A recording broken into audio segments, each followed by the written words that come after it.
welcome back to my channel. If you're a new subscriber here, welcome. I've gotten a few more subscribers recently, which is really exciting because I think right now we're only 3 subscribers away from 100, which is a huge deal for me because I've been trying to get to 100 for a very long time. I know, like myself, you probably watch YouTubers who have like thousands upon thousands of subscribers, but for me, I'm just just a little fish in the sea. So it's definitely taken a while to get to this point, but I'm really excited and really happy about that. And you all seem to really be enjoying my budgeting videos, so there will definitely be more of those to come. But I've also been making some quarantine vlogs just to kind of like keep myself sane, really. So if you're interested in those, make sure to check them out as well. Today, the topic of this video is my debt story. I don't really want to like say that I'm in debt because like by default of going to school, I'm in debt like automatically, you know. I know there are some people that are able to go to college and be debt-free afterwards because they just take a different route in order to stay debt-free. But for me, my college journey was pretty traditional, taking out loans to pay for school and then obviously having to pay those loans back afterwards. So I'm pretty much gonna break down all of my debts, everything that I owe, and give you real numbers, just so that when you're watching my budgeting videos, maybe it's a better reference, or we all are just on the same page, I guess. Also, I think it's really important to talk about these things even within our daily lives, savings and debt and stuff like that, because it's very easy to lie to ourselves about how much we owe and how much we actually spend on things, whether we need to be spending that money or not. And it's just really easy to sweep this all under the rug and keep on going with our daily lives, and then one day we're like, oh man, maybe I shouldn't have been spending all of that money. Maybe this should have been going elsewhere. Or I wish 10 years ago that I had been putting this amount of money into my retirement fund instead, because I'd be a way better position right now, you know? So really important to talk about these things. And with that, I'm gonna get into it. So I have it all written out in my happy planner just so that I can always like try and keep updated with it, and just so I have like a visual there reminding me, basically. So first off is my credit card. So I only have one credit card and it's new, so I don't have to pay interest or anything like that for the first year of it. So I'm still within the first year, so I haven't had to pay any interest, but I have been using it and I pay I put money towards paying it, and I'm trying to pay this amount off by the time I have to pay interest. And when I have to pay interest, when I'm not going to use my credit card anymore. That's been the whole idea for me since I got my credit card. However, when I got it, I was told that I should make like one big purchase and then just pay that off and then don't use the credit card again. And I was like, okay, I can do that. That makes sense. But I'll probably like put bills onto the credit card so then I can pay those bills off automatically and then rack up the points that way. So right now I don't have my bills going to my credit card, but I did make larger purchases with my credit card that probably shouldn't have done, definitely shouldn't have done. it's not like, okay, wait, I should probably tell you how much. So I have $681.16. That's actually a little bit lower now because I did put a payment towards that. But then I had to buy something right after, so it might actually not be that much different. It's down like a few dollars. And I have 0% interest until around September, I think. So I 100% can pay that off. If I wanted to, I could pay the whole thing off right now. But I'm trying to put money, a little bit of money from each paycheck that I get to paying that off. The problem is every time I pay a good amount of it off, I end up having to buy something, or not having to buy something but choosing to buy something and using my credit card to do that. So really trying not to do that anymore. I really just want to get that out of the way so that I don't get to September and then I'm like, oh man, why did I do this? Why did this happen? So that is the first amount. And that, other than student loans, that's my only debt, really. I have my credit card and my student loans. So student loans obviously is going to be way more. And right now, because of the current condition that we're in, I really want to focus on paying my federal student loans because they are at 0% interest. It doesn't mean I'm going to be saving money, really, because like the amount of student loans I have would be there regardless of what the interest is. But I'm trying to save money by not having to pay interest, if that makes sense. That's at least how I see it all. I could be wrong, but 0% interest seems like the time to make sure that I'm like definitely paying them off. So anyway, I have I'm looking at the wrong one. So for federal student loans, I have 8 federal student loans. I took one out for each semester of college. And I have direct unsubsidized and subsidized. I think those are the 2 categories, unsubsidized and subsidized. Pretty sure. If you have federal student loans, but I'm sure you know what I'm talking about. I don't know what those things mean. I'm not too savvy on the whole loans thing. I was just like, okay, put me in for them, I'll pay them off, you know. So I never asked for way more than what I needed. I asked for like just what I needed. So I think all of them were about like $5,000 for what I took out for each loan, not all together.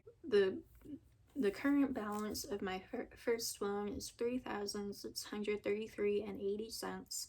That is a 4.41% interest. Then I have $2,486.19, 4.41% interest as well. And I have $4,658.58, 4.04% interest. $2,355.80, 4.04% interest. $5,670.32, 3.51% interest. $2,232.06 at a 3.51% interest. $5,700.86 at a 4.2% interest, and then $2,197.03 at 4.2% interest. So that's all my federal loans. I am trying to get on the loan what is it called? Loan forgiveness with my work. So after, I think it's like 10 years of paying off loans, they cover the rest, which is definitely a really long time. And of course, there's always like the thing where like you didn't check off this one specific box. So even though you did what you're supposed to do because you didn't check off this one specific box, we're not gonna pay anything anymore. But we didn't tell you that when you submitted the work, you know, that kind of stuff, because these are loans and they're not nice to anyone. I also have private loans for school. I guess I should say that like when I took these loans out, like I did not understand loans at all. You know, I was like 18 when I had to first start taking these out. I had never taken like any kind of financial class before because they're not required in public school to do. Maybe now they are, but like when I was in high school and stuff, we didn't have to take any kind of economics class or anything. And then same in college, like I didn't take any financial classes because that wasn't my major. I could have done it for gen eds, but I took other classes that seemed more interesting. I've never taken a financial class, and if you didn't already know, I'm not like a financial expert or anything. I'm just a girl sharing her story, you know, sharing what I'm doing. I'm not telling you to do anything specific. I'm not giving financial advice as an expert. It's just me filming in my lonely apartment what I'm doing. My private loans were to cover the rest of what I couldn't get from the federal loans because I only qualified for so much. But with private loans, you know, they can like kind of do whatever they want. Right now, all federal loans are put at 0% interest, and I don't know if they're all going on forbearance, but you can put them on forbearance now. But private loaners, I don't think they're required to do anything, you know. They might have incentives or ways to, different ways to pay your loans back, but I have not looked into that for mine yet. And I don't really know, like, if anything would really be beneficial for me for these, but I have five private loans taken out, and I will go over those right now. So I have $4,156.69 at 11.625%, which is my highest interest rate. $4,229.62 at 8.625% interest. $4,172.23 at 8.5% interest. $4,169.51 at 9% interest, and $1,969.65 at 700% interest. That'd be terrible. 7.5% interest. And then with the minimum payments for that every month, it adds up to $384.62, and the minimum payments, they kind of coincide with how high the interest is. So the highest interest has the highest monthly payment, and the lowest interest has the lowest monthly payment. So adding all of that together, my credit card and all of my loans, I am at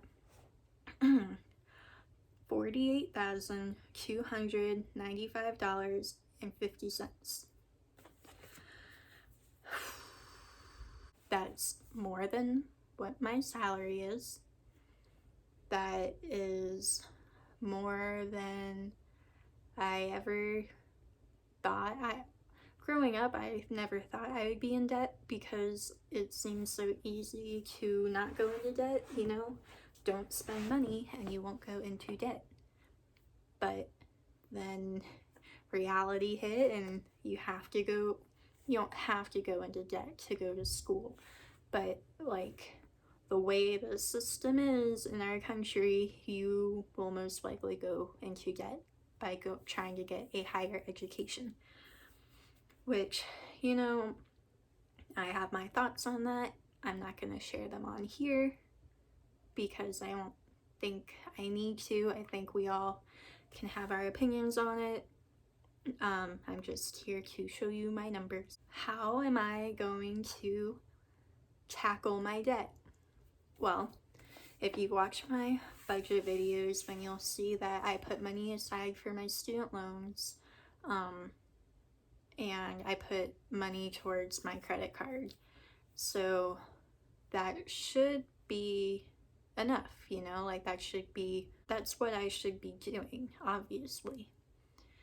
But I know that like in reality, that's not how it works in reality. And what I mean by that is that like I know myself, I know how I am with my money, and I try to be so responsible with it.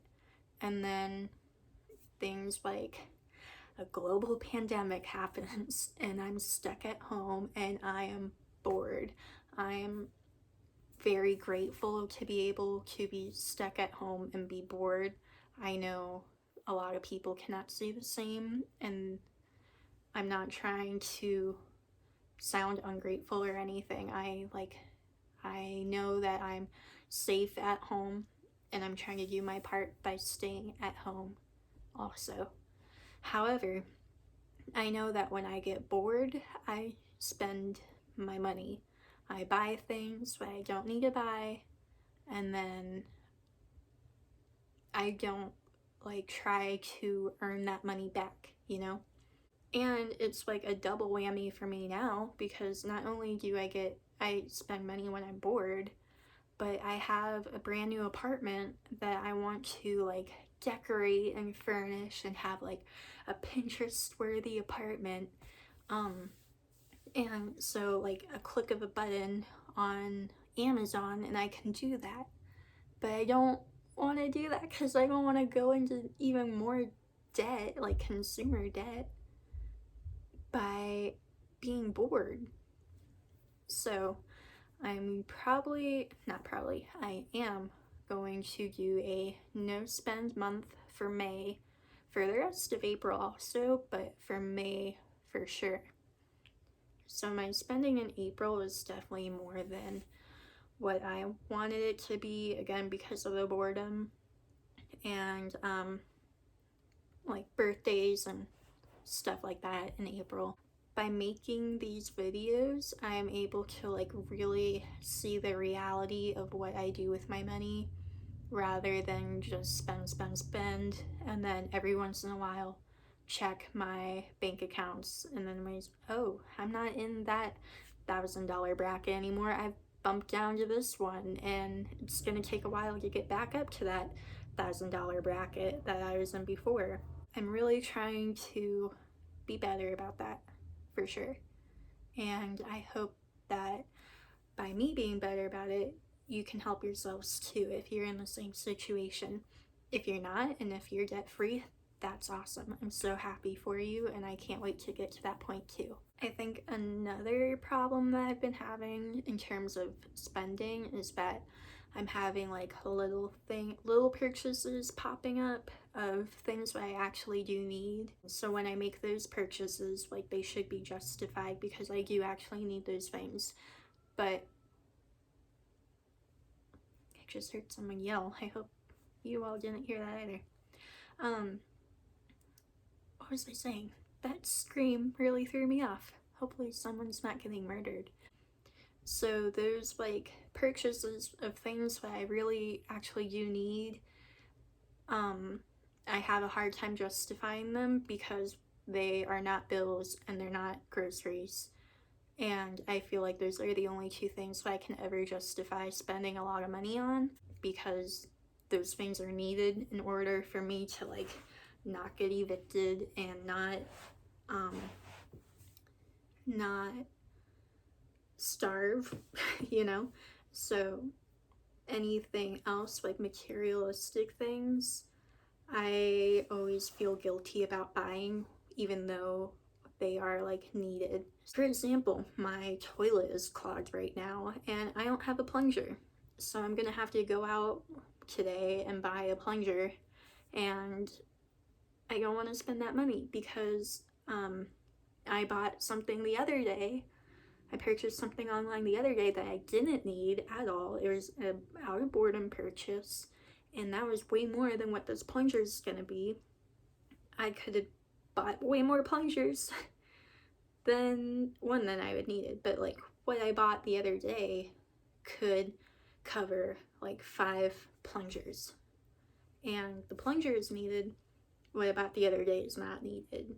So I don't know if this dilemma is making any sense, but like I always feel bad. Oh, not only do I need a plunger, but I need to buy batteries because one of the batteries in the smoke detector is dying, so that was going off last night.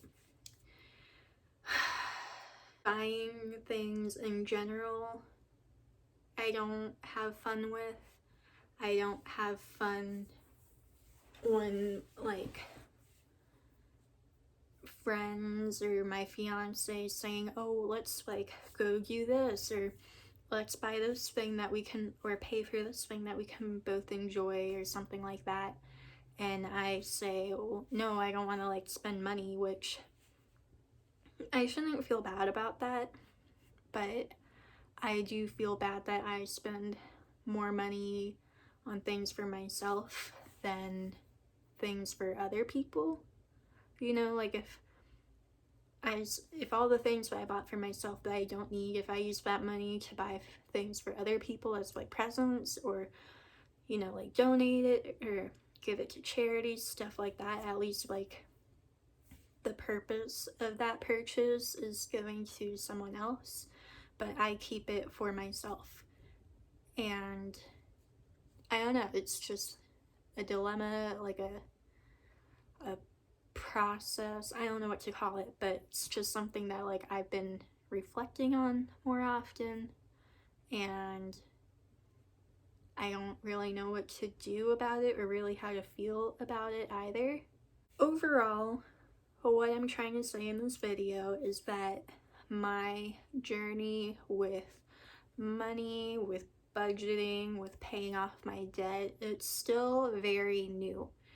I haven't been budgeting for long at all, like actually like solidly moving money into different accounts that are allocated for certain things, all that stuff, very new to me. Paying all these bills, I've never had to pay so many bills before because I've always lived places where I didn't have to pay bills, basically, you know. I mean, I've had to pay rent before, and I've had to pay electricity, but that was in college, so there's way less money. But I also had way less money, so that made it difficult too. But anyway, not to get sidetracked. So this is all like a new journey for me. Everything that I show you all is me, like trial and error, you know? It's not something where I know exactly what I'm doing and every month it's gonna be the same. My last budget video, I completely forgot to budget for internet. I did not include my internet bill in that budget at all, so it was like completely messed up. It was completely wrong. And I'm gonna have to like redo that for next month. So I am making mistakes along the way, but I'm trying to be honest about those mistakes so that we can all learn together, basically. So I think I'm gonna stop talking now because I'm almost at half an hour of filming, and hopefully this video is not half an hour. That'd be way too long. Yeah, if you made it this far, make sure to drop a comment down below. Let me know where you are in your journey, whether it's like a debt journey or staying out of debt journey, or you have no idea what you're doing but you want to learn journey, drop that in the comments down below. Make sure to hit the like button and subscribe if you haven't already, and I will see you all next time. Make sure to wash your hands, stay healthy, stay inside if you can. If you're an essential worker, thank you for everything that you do, and I will see you all next time. Bye.